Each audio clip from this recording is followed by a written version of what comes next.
Hello and welcome to the 49th edition of New Directors, New Films, presented by Film at Lincoln Center and the Museum of Modern Art. My name is Tyler Wilson. I'm an assistant programmer from Film at Lincoln Center, and it's my pleasure to welcome you to this discussion of 12,000, written, directed by, and starring Nadege Taleibal. We're thrilled to finally present the film to our audience in New York and elsewhere in the States, so thanks for your patience, Nadege, as we figured out this new format for new directors, and of course for joining me today. We're also in the company of Nicholas Elliott, who will assist with translation. So thank you, Nicholas, for joining us. Before we get to the film itself, Nadege, how are you? Maybe you can tell us where you are right now and what you've been up to these past few months. Bonjour, je suis très touchée d'être avec vous aujourd'hui et de savoir que le film va être présenté à New York. C'est un grand honneur et un grand plaisir. Good morning. I'm really touched to be here with you today, and to know that the film is going to be presented in New York is really an honor and a pleasure. D'autant que, vu la crise sanitaire mondiale, voilà, on est tous un petit peu enfermés dans nos têtes et que je trouve ça très courageux et résistant de continuer de programmer les festivals, et c'est un engagement que j'apprécie beaucoup. And especially since, given the global sanitary crisis, we're all kind of locked in our heads at the moment, and I find it really courageous and an act of resistance to continue to program the festival. That's a commitment that I really appreciate. Là, aujourd'hui, je suis chez moi, comme pratiquement tous les jours depuis plusieurs mois. Je suis chez moi, j'écris, je prépare d'autres films. Je suis un peu à New York aussi, à l'idée que des gens vont continuer de découvrir le film et voilà, ça me remplit d'amour pour eux à l'avance. Today, I'm at home like nearly every other day for the last several months. I'm at home, I'm writing, I'm preparing other films, but I'm also a little bit in New York at the idea that people are going to discover the film. That makes me very happy, and it really fills me with love for them in advance. Well, yes, I wish we were having this discussion in New York, but I guess this is the next best thing. I guess to get to the film, I wanted to start by talking about how this project began and evolved for you. Before this, you made a couple of feature-length documentaries in 2012 with Blue Oil and 2014 with Scrapyard. And so I'm curious how 12,000 emerged from these previous works, or just from your background in documentary? Pour ce film 12 000, j'ai été inspirée en effet par mes deux premiers documentaires. Et ces deux premiers films que j'ai faits, pour ces deux premiers films, j'ai toujours été, me semble-t-il, sur une sorte de ligne de front, une guerre économique. Et là où il me semblait que la lutte des classes avait lieu de manière la plus visible, la plus concrète. For 12,000, I was inspired by my first two documentaries. And with these two first films, I think I was always on a kind of front line of an economic war, the place where the class struggle was happening in the most visible and concrete way. C'était des lieux de travail, une raffinerie de pétrole et une casse automobile à ciel ouvert. Et je découvrais au fur et à mesure des hommes qui y travaillaient. J'en faisais les portraits, je leur tenais compagnie, je passais du temps avec eux. Et tous ces hommes m'ont inspiré un personnage de fiction masculin, comme une sorte de melting pot un peu réuni en un homme de rêve à qui j'ai donné toutes les compétences, enfin, comme un homme idéal.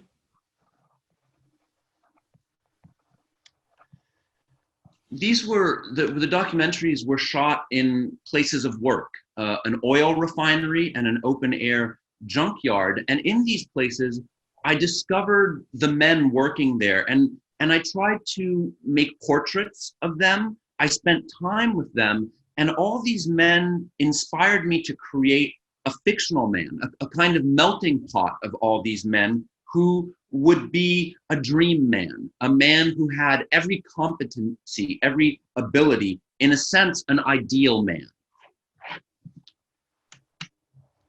Voilà, il y avait ce hors-champ. Dès que je rencontrais un homme, il y avait le hors-champ, le hors-champ de sa vie intime. Et je pense que ce qui m'a le plus intéressé dans l'écriture de 12 000, c'était de montrer comment justement l'intimité d'un homme au travail, déplacé, forcé de quitter son lit pour aller travailler loin de chez lui, comment cette intimité était éprouvée par le monde du travail, par le règne de l'exploitation.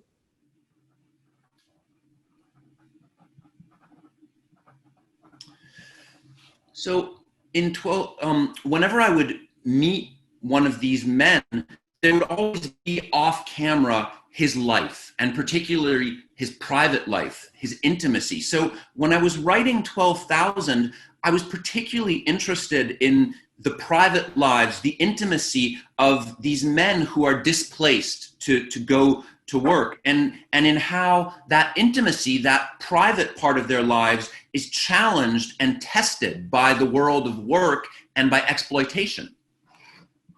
Du coup, j'ai utilisé j'ai utilisé la fiction pour essayer d'inventer, de retrouver comment ces hommes, ou comment plutôt cet homme, ces personnages, allaient, plutôt que de subir complètement cet aspect impitoyable quoi, du monde dans lequel on vit, comment il allait inventer, rivaliser d'inventions pour justement se créer ses propres règles, se défiler face à la fatalité. Enfin, ça rejoint en fait des héros mythologiques.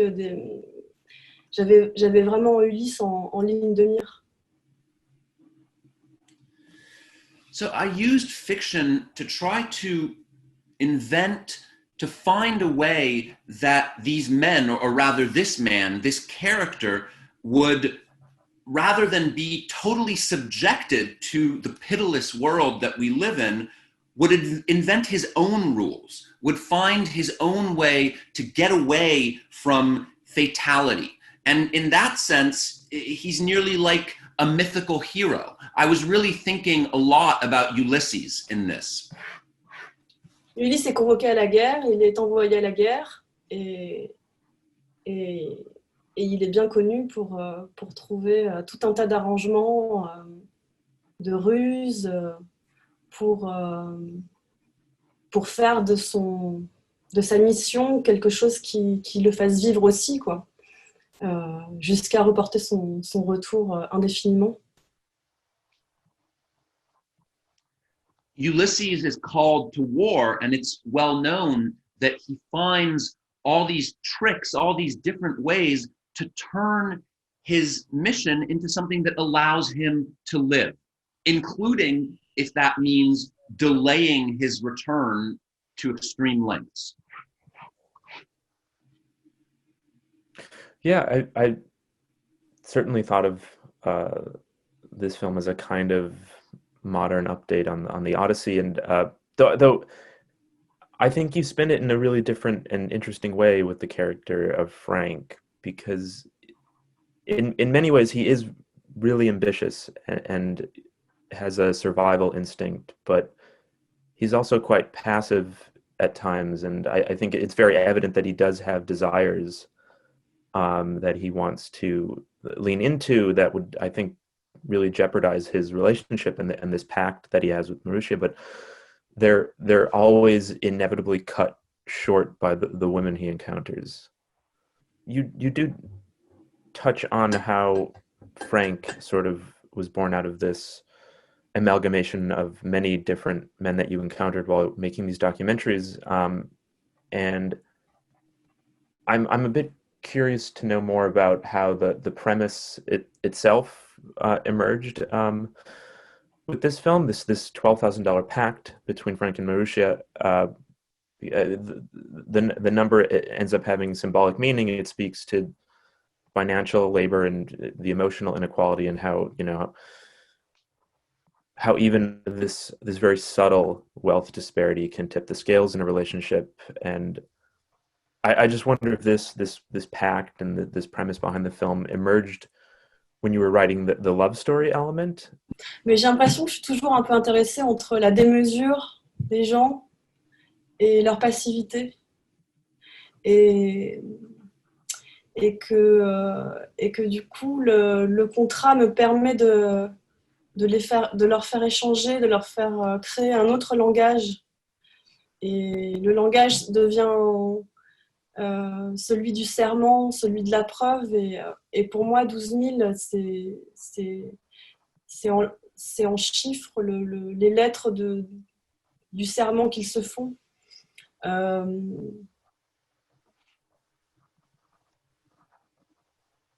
J'arrive. If I only knew where that came from exactly. But I have the impression that I'm always interested in the mix between over-the-top feelings or actions and passiveness, passivity. And the contract allows the characters to create another language, that of a pact, a promise, a proof. So 12,000 is, in numbers, the letters of the promise they make to each other. C'était aussi le plaisir à l'avance de pouvoir filmer des gens se parler, mais où les mots ne seraient pas simplement des phrases verbales, mais des actes. Et je trouve que dans le contrat, dans la négociation, il y a quelque chose qui fait que les mots sont des armes, les mots sont des baisers, les mots sont des actions. Et ça, cinématographiquement, j'avais extrêmement envie de le filmer, de l'éprouver, de le faire jouer. Que les êtres se mesurent les uns aux autres, même s'ils s'aiment, et parce qu'ils s'aiment. Comme une guerre à l'intérieur de la guerre.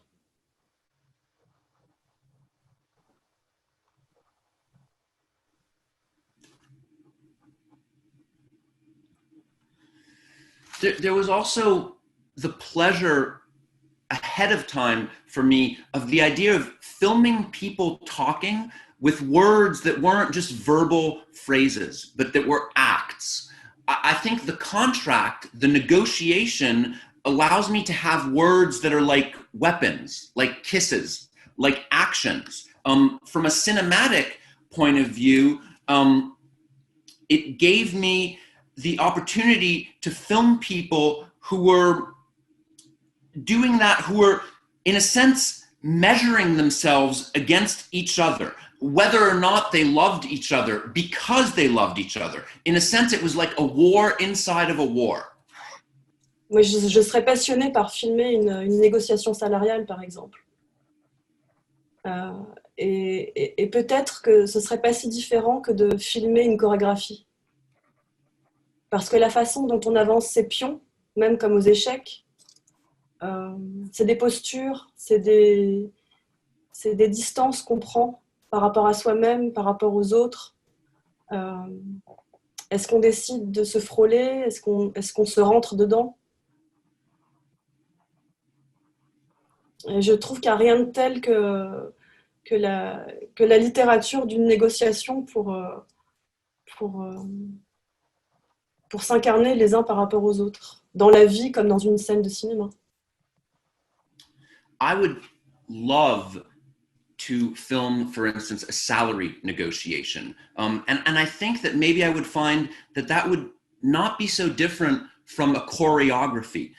In the way that you make your moves, that you move your pawns, like in chess, for instance. You know, it's all a question of postures, positionings, the distance you keep from others. You know, do you decide to just brush against each other, or do you decide to hit each other head on?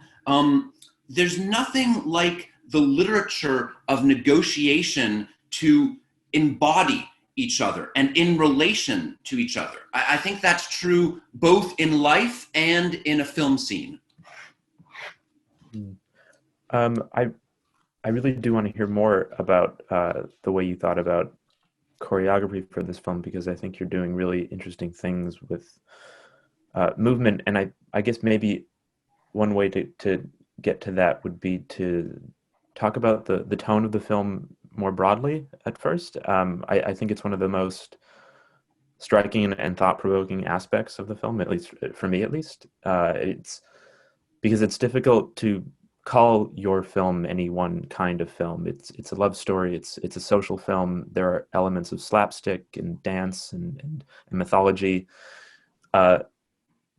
It takes on many different variations, and I think what's most exciting about that is it reminds you of the risks that fiction could actually be taking at any given moment. And so I'd like to hear how you thought about the film in these terms,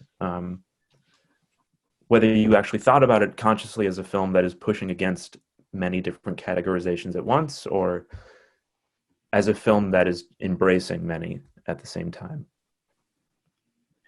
Ah, c'est la question des genres et de leur mélange, ça m'a passionnée parce que c'était pour moi plus de l'ordre de l'expérience que de l'ordre du calcul et du programme. Je crois qu'à l'écriture, j'ai quelque chose qui m'échappe complètement, qui me dépasse, qui est que je procède par saut. Je suis toujours en train d'éprouver la discontinuité des séquences entre elles et du film que ça va être. The question of genres and the mixing of genres is something that absolutely fascinated me. I think that it reaches something for me that's more on the level of experience than calculation or planning. When I write, there's something that's kind of out of my control that goes beyond me. And that's that I tend to work by jumping, by leaping from one place to another. I really experience, I feel the discontinuity between the sequences and the film that will be. Quand j'écris, il y a quelque chose de très heurté. D'une scène à l'autre, j'ai beaucoup de mal à faire du lien.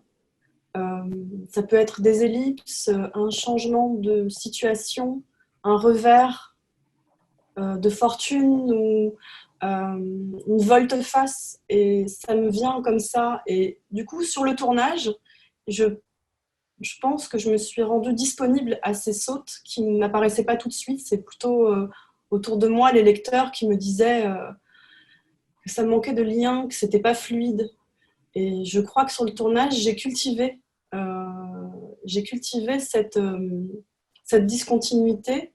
Je m'y suis baignée et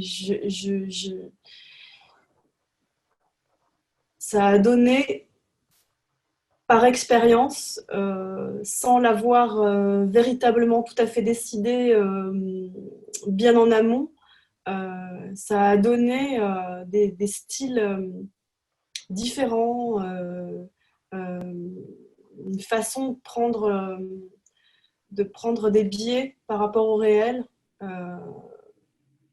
mais qui surgissaient comme ça d'eux-mêmes. J'ai eu l'impression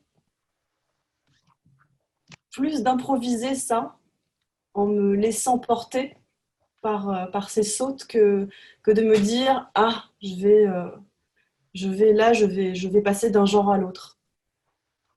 When I was writing, there was something jostled, something like jumping from one thing to the next, from one scene to the next. I had trouble finding connections. And so I was working with ellipses, with reversals of fortune, with sudden changes. And I think that on the shoot, I made myself available to these leaps.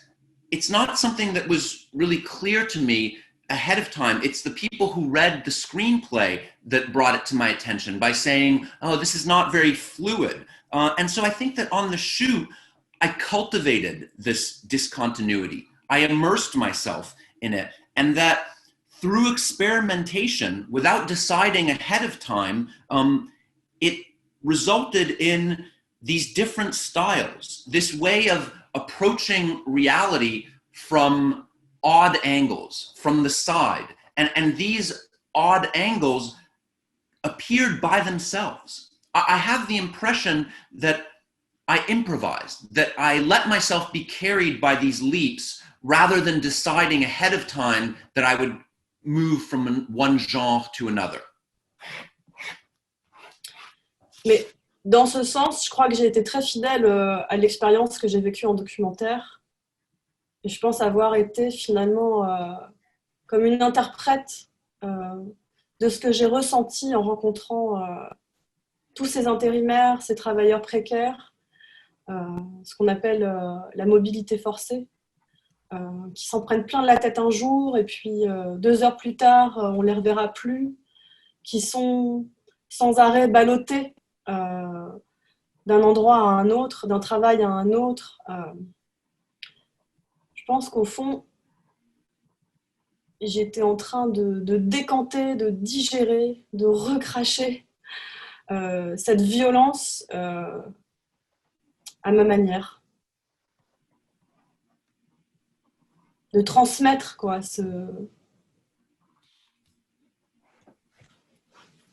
cette sensation. In that sense, I think I was very faithful to the experience that I had making my documentaries. I think that I was like an interpreter of what I felt meeting these people who are in precarious work situations, who are in very difficult work situations, what we call today forced mobility. These people who one day are just going to be buried in work or challenges, and then 2 hours later, they've vanished. You don't see them anymore. These people who are sent from one place to another, dragged around the map. I think that I was really digesting and spitting out this violence in my own way. I think that this was my way to transmit that sensation. I'm wondering if you can maybe speak a little bit more about the character Frank here, because I think he represents these ideas quite well. You mentioned that he represented your dream man in many ways, that he was a combination of many different people in one, and I think he's really well drawn and brilliantly acted. He is dashing and mysterious at times, and he also leans into these really, really silly moments that humble him. At times, he also reminded me of a kind of a Charlie Chaplin invention. And so I'm wondering, once you had this character written, how did you actually go about casting this character who, for all intents and purposes, is not a realistic person and cannot be sort of fulfilled by any one man, but I think the casting is quite perfect. So yeah, I'm just curious what ideas you were bringing to the casting process and just how that came about. Ah oui, c'est vrai que j'ai beaucoup pensé à Charlot pour ce personnage qui est un personnage qui se fait révéler par tous les autres et qui cultive son quant à soi et qui n'évolue pas finalement en tant que ça. Et je pense aussi, et j'avais dans les immenses modèles comme ceux-là, j'avais aussi le personnage de Vanda, de Barbara Loden, la trajectoire comme ça un peu immuable qui s'avance comme ça dans la vie de manière telle qu'elle est, toujours fidèle à elle-même, d'une étrange passivité, et en même temps c'est ce qui fait sa force aussi très fort. Et donc voilà, oui, bien sûr, j'étais partagée par plein de modèles, des modèles de cinéma, des modèles de littérature.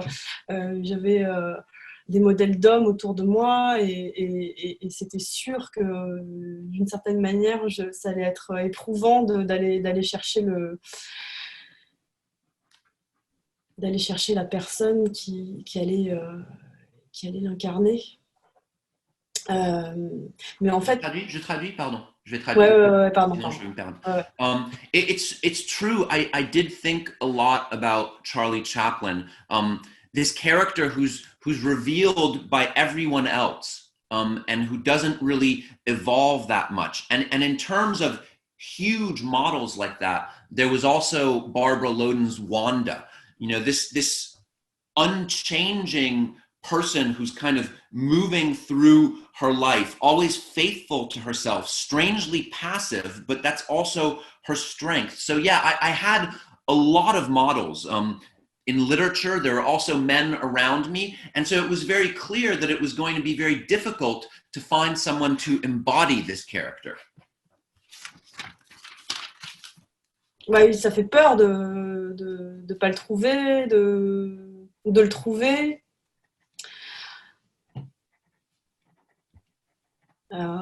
C'est la fin. Trouver l'acteur, c'est la fin de l'écriture. Il faut arrêter de rêver. Donc, mais en fait, je vais peut-être vous décevoir. Je l'ai rencontré très vite. J'ai parlé avec lui pendant des heures, dès la première rencontre, et je me suis dit oui, cet acteur, Harry Wartelter, ça pourrait être une version de Franck. Je me suis dit qu'un acteur pouvait être une version d'un personnage, voilà. Et c'est la première personne que j'ai rencontrée, c'est celle que j'ai filmée, c'est lui que j'ai filmé. Je ne l'ai pas fait travailler, passer d'essais ou quoi. Je me suis rivée à son désir de le faire, ce personnage, de travailler avec moi, d'interpréter, de lire le scénario. Tout ça, ça m'a donné confiance en lui dès le début, très vite. It's definitely scary, the idea that you might not find the actor. It's also scary to find the actor because it's the end. Finding the actor means the end of writing. It means you have to stop dreaming. Now, I might disappoint you, but actually I met the actor very quickly. I talked to him for hours at our first meeting, and I told myself, this actor, Arieh Worthalter, could be a version of Frank. I said to myself, yes, an actor can be a version of a character. He's the first person I met after I wrote the screenplay, and I didn't make him work. I didn't do screen tests with him. I really latched on to his desire to do the character, to work with me, his interest in the screenplay. I trusted him from the beginning very quickly because of that. Yeah, you and Arieh really share a believable chemistry, which makes the film so powerful. I'm wondering, of course, how both Franck and Marusia's characters changed as you began filming, but I'm especially wondering about you taking on the role of Marusia, and if you found being one half of this dynamic made directing easier or actually more challenging at times. Le choix de faire Marusia, c'était un choix qui s'est fait dans l'urgence, mais qui n'en était pas moins un vrai choix, un choix qui s'est imposé à moi en fait. On a eu un accident et je me suis dit bon alors il faut que je le fasse et de me dire que peut-être qu'il fallait que je le fasse, ça m'a donné envie de le faire en fait follement. Je pense que j'étais pleine de toutes les... Déjà pleine du rôle. J'ai joué tous les rôles en les écrivant. Je pense que l'écriture est très proche du jeu. On fait tous les personnages, on explore toutes les raisons de chacun. Euh, donc finalement, je connaissais déjà de l'intérieur une grande partie de ce que Marussia pouvait être. Et, et j'avais déjà entamé ce travail avec l'acteur qui ressemble beaucoup à un travail, à une relation de couple en fait. The choice for me to play Marussia is something that happened in an urgent context. But it remains a real choice, something that was nearly imposed to me, that nearly like was a necessity. What happened is there was an accident, and so I told myself I have to do it, and that made me want to do it wildly. In a sense, I was already full of all the roles, and particularly that role. I mean, I had played all the roles in writing the screenplay. Writing is very close to acting. You explore all the characters, you understand all the characters. So I knew a big part of Marussia already from the inside, and I had already started the work relationship with the actor that in a sense is a relationship very close to that one in a couple. Ce que j'ai trouvé, c'est... Je sais pas, je pourrais pas vous dire si c'est plus... Enfin, est-ce que c'était plus difficile de faire les deux ou pas? J'ai éprouvé tellement de raisons contraires, d'ambivalence, de conflits en moi à ce moment-là. Je dirais que c'est un exercice passionnant, qui fait très peur, qui donne beaucoup de plaisir et qui fait qu'on se sent... Il faut se sentir sa propre alliée. Parce qu'il n'y a personne qui va vous aimer à la place de... Enfin, moi, j'ai aimé tous mes acteurs et voilà, en fait, il faut se faire confiance, ne pas se regarder et il faut se jeter. Il faut se jeter dans la scène. Now, I don't know if I could tell you whether I found it harder to do both or not. In that moment, I felt so much ambivalence, so many different reasons, so much conflict in myself. But I can say that it was an absolutely enthralling exercise. It was very scary. It gave me a lot of pleasure. And it's something in which you have to feel like your own ally, because no one is going to love you. I loved all my actors. So you have to trust yourself, you have to not look at yourself, and you have to throw yourself into the scene. Oui. Je ne sais pas ce que je pourrais dire de plus de ça. I don't know what else I could say about that. Okay. I mean, I think that the energy that you're and the adrenaline that you're talking about is definitely translated on screen. I just have one more question before we wrap up, and it's just to return to this to the role of choreography in the film. I mean, there are numerous extended like dance sequences that we see, but there's also a choreography to many other aspects of the film. The way you approach the sex scene at the start of the kind of heist movements we see toward the end, the way Franck just carries himself as he walks or performs, and even the way you handle money in the film. There's a performance to it, and an insistence on that you mentioned even in the film of always having cash rather than a check. And so I'm just wondering how you thought about choreography as you were making the film. Moi, mon plaisir d'écrire, c'est probablement je suis passionnée par les scènes, par les scènes physiques, en fait, qu'elles soient. C'est pas simplement une scène d'amour, mais je vais toujours chercher les scènes et la dynamique des scènes par ce qui va être matériel, par ce qui va être physique, par ce qui va circuler entre les mains, donc l'argent, mais c'est par là que les choses invisibles passent, quoi.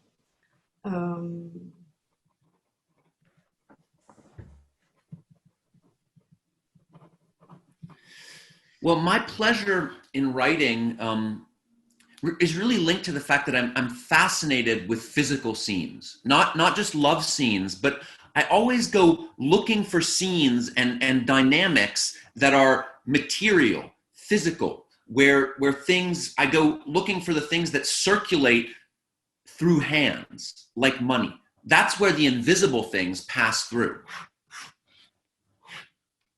Et je sais le plaisir que ça va être pour les acteurs d'être engagés dans des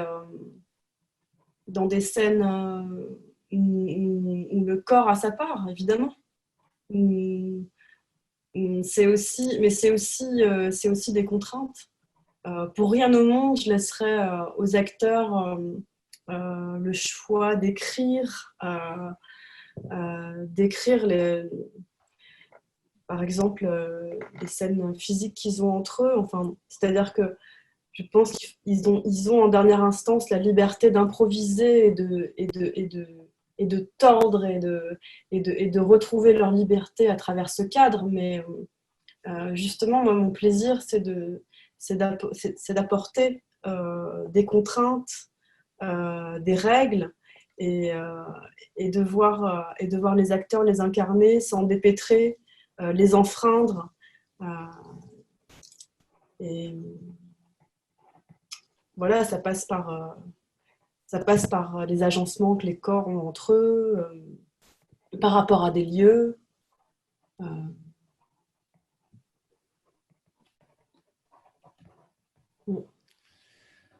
I know the pleasure that actors can find in committing to scenes where the body really plays a part, of course. And also the constraints. I would never in the world leave actors to write, for instance, the physical scenes that take place between them, the love scenes. Never. Of course, at the last moment, they have the possibility to improvise, to twist, to find freedom within that context. But there's pleasure found in the constraints, the rules, and also in seeing how actors embody, work things out, break the rules in the way that bodies fit together in relation to places, of course.